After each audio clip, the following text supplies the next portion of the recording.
Ini asumsi besar pertama. Kenapa harus musik? Jadi musik adalah miniatur keseluruhan keharmonisan alam semesta. Karena keharmonisan alam semesta adalah musik itu sendiri. Jadi, alam ini ada iramanya, ada ritmenya. Ritme itu kan bahan dasar dari musik. Makanya ketika ritmenya bagus, terjaga, harmonis, ya dia harmonis, bagus.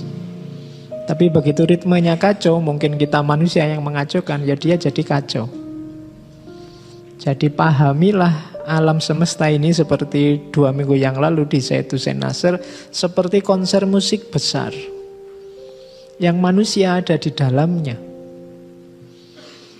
Jadi kalau konser musik itu kan kita bareng-bareng ini seperti simfoni besar. Kalau ada salah satu saja dari komponen simfoni ini rusak ritmenya, yang lain akan terpengaruh. Kok manusianya rusak, tawuran, terus panas-panasan, gegeran terus, ya nanti ritme alam juga akan terpengaruh. Kenapa? Kita ini simfoni besar, kita kerja bareng-bareng. Jadi alam dan harmoninya itu sebenarnya kayak ritme-ritme musik. Kalau dia harmoni, nanti dia enak, semuanya juga jadi enak. Tapi begitu ada salah satu komponen yang rusak, ya nanti kita juga ikut rusak. Makanya kadang-kadang kan ada, kalau di cerita-cerita itu,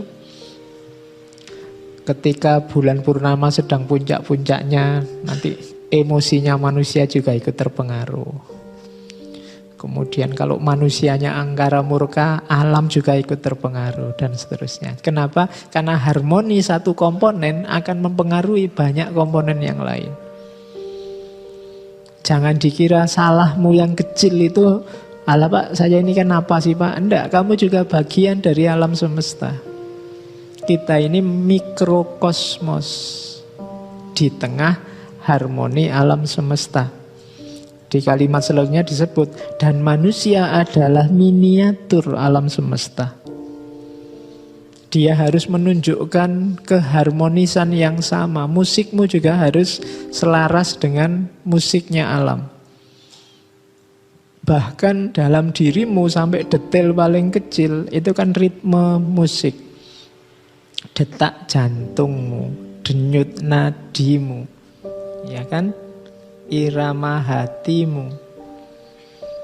Di dalamnya ada vibrasi, ada ritme, ada nada. Kadang-kadang kamu tahu dirimu sakit apa enggak kan dicek nadimu, dicek detak jantungmu, harmonis apa enggak. Jadi musik dan harmoni itu jadi penciri alam semesta termasuk manusia. Kalau dia harmonis, selaras, yang lain juga akan terpengaruh harmonis dan selaras. Jadi jangan dikira kalau kamu sedang melakukan kesalahan-kesalahan kecil, itu berhenti di kamu. Ada efeknya, makanya Al-Quran itu kan bilang فَمَنْ يَعْمَلْ مِثْقَالَ ذَرَّةٍ خَيْرًا يَرَهُ وَمَنْ يَعْمَلْ مِثْقَالَ ذَرَّةٍ شَرًّا يَرَهُ. Kejelekan sekecil apapun akan engkau lihat efeknya. Dan kebaikan sekecil apapun juga akan engkau lihat juga efeknya. Jadi hati-hati dengan pengacauan harmoni. Kok hidup ini rasanya sekarang berat, rasanya sekarang kacau, rasanya sekarang kapan ya tentram, kapan damainya? Oh itu harus bareng-bareng. Kalau masih ada komponen-komponen yang tidak harmonis, pasti akan berpengaruh ke kita. Jadi tidak boleh cuek, katanya Krishna tadi di depan, jangan diam. Kalau kekacauan itu kamu diamkan, akan kacau semuanya. Karena harmoni jadi prasyarat dasar dari kehidupan alam semesta. Jadi ketika dulu Nabi Adam oleh Allah dijadikan khalifah di bumi, itu kan kayak Khalifah itu kan dia sudah punya kekuasaan. Di alam semesta sudah diatur, sudah ditata oleh Allah sedemikian rupa. Adam tinggal menjaga dan melestarikan saja. Nah, tinggal menjaga harmoninya, jangan sampai kacau. Sebenarnya tinggal itu.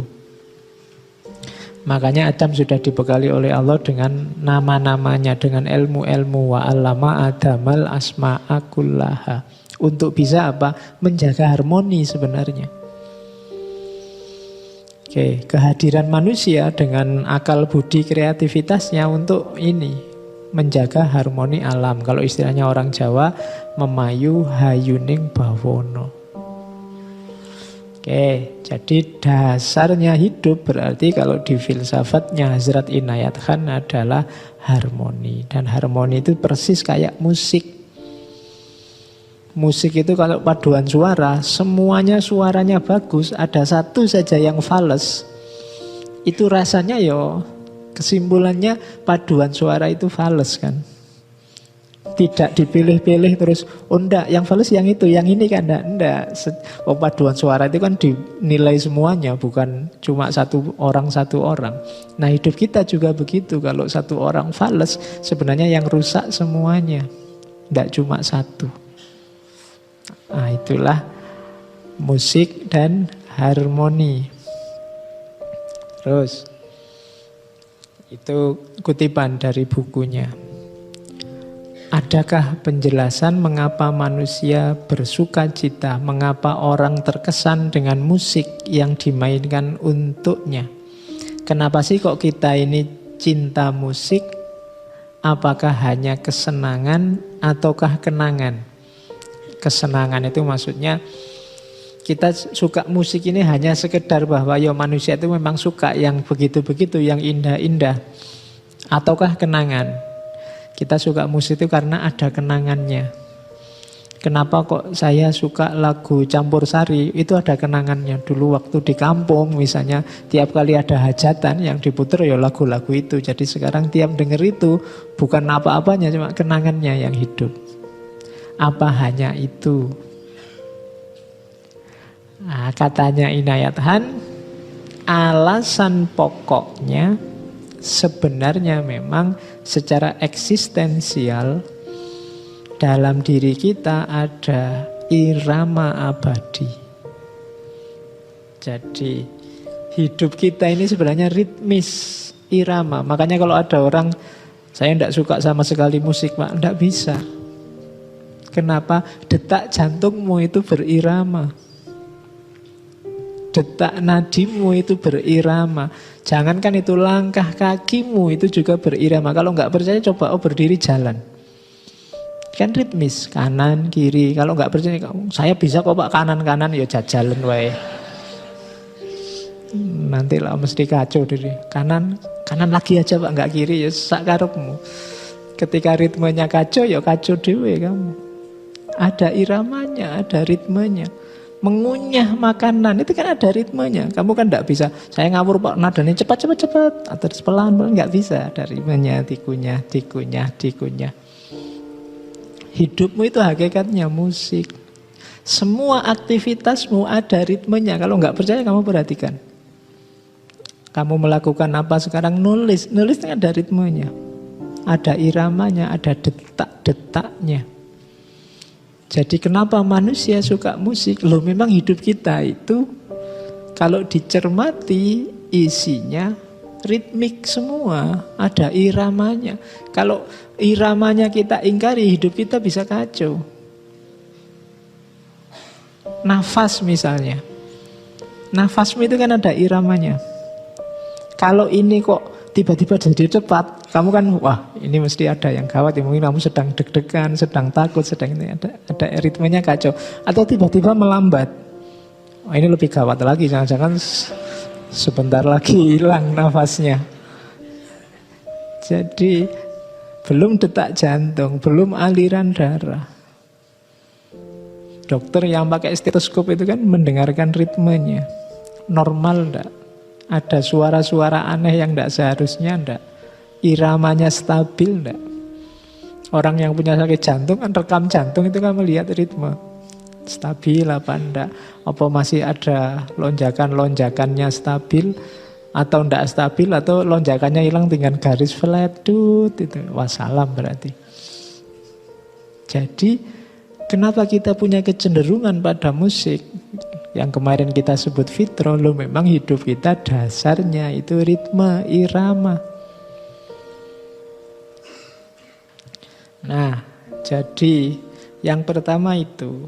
Yang kedua, katanya Hasrat Inayat Han, hidup kita yang penuh irama ini juga dipengaruhi oleh irama. Jadi yang mempengaruhi kita dari luar itu juga sifatnya musikal. Suara-suara kemarahan akan mengubah batin kita. Suara-suara kebencian mengubah diri kita. Suara-suara kasih sayang mengubah diri kita. Mungkin sekali-sekali kalau ada yang mau penelitian, psikologi penggemar musik dangdut dibandingkan psikologi penggemar musik metal apa jajal, coba dicek.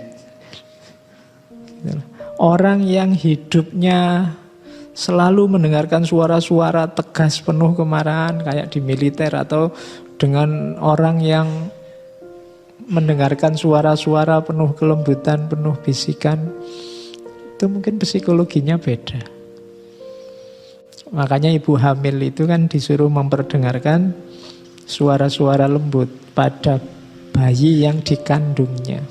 Kenapa? Pembentukan. Kalian juga begitu. Yang masuk di kepalamu itu kan versi suara-suara kan. Diberitahu, dikasih tahu, itu menentukan. Kalau isinya abu-abu semua, ya nanti hidupmu warnanya jadi abu-abu. Kalau isinya hitam, warnanya jadi hitam. Kalau putih, warnanya jadi putih. Jadi itu, dirimu itu musik dan dimasuki, dipengaruhi oleh musik, dipengaruhi oleh ritme dari luar dirimu. Mungkin ritme hidupmu itu santai, slow, tapi begitu kamu dapat teman satu kos-kosan yang selalu terburu-buru, selalu kemerungsung, kamu juga terpengaruh. Mau santai itu kamu sumpek sendiri, dia sudah waktunya masuk, sudah mau jam 7 sudah. Kamu kemerungsung sendiri, kenapa? Iramamu dipengaruhi oleh irama sekelilingmu. Jadi kita ini tidak sekedar ritme hidup kita terpola, tapi juga dipengaruhi dan mempengaruhi. Makanya sering orang pesen hati-hati nyari teman. Ini kenapa bisa membantu ritmemu semakin bagus, tapi juga bisa mengacaukan ritme hidupmu. Jadi irama kehidupan kita bisa kacau, dipengaruhi oleh irama kehidupannya teman. Nah, di paragraf ketiga itu, bahkan para sufi dulu, sufi tertentu yang gimana caranya melakukan suluk lebih cepat, terus diinisiasilah sebuah model amalan sufi namanya sama. Jadi sama itu mendengarkan musik-musik ilahiyah, mungkin lagu-lagu irama-irama yang bisa membangkitkan spiritualitas. Dari situ terus orang cepat tersambungnya sama Allah. Yang kita kenal misalnya yang Wiring Derwisnya Jalaluddin Rumi, itu kan diawali dari sama. Jadi musik yang bisa membangkitkan spiritualitas membuat kita cepat sekali jiwa kita tersambung dengan dimensi ilahiyah ketuhanan. Mungkin bacaan-bacaan sholawat, mungkin zikir-zikir tertentu yang pakai sama itu kan, yang orang bisa asik, sampai ekstase, sampai merasa sangat dekat dengan Tuhan. Makanya kadang-kadang orang baca wirid itu ada yang geleng-geleng, ada yang mengangguk-angguk, itu jangan dimarahi. Mereka sedang menikmati irama kedekatannya dengan Tuhan. Jadi mereka justru menghayati, justru asyik dia melewat jalur ritme, lewat jalur musik dengan kedekatannya dengan Tuhan. Itu kalau dalam sufi namanya sama.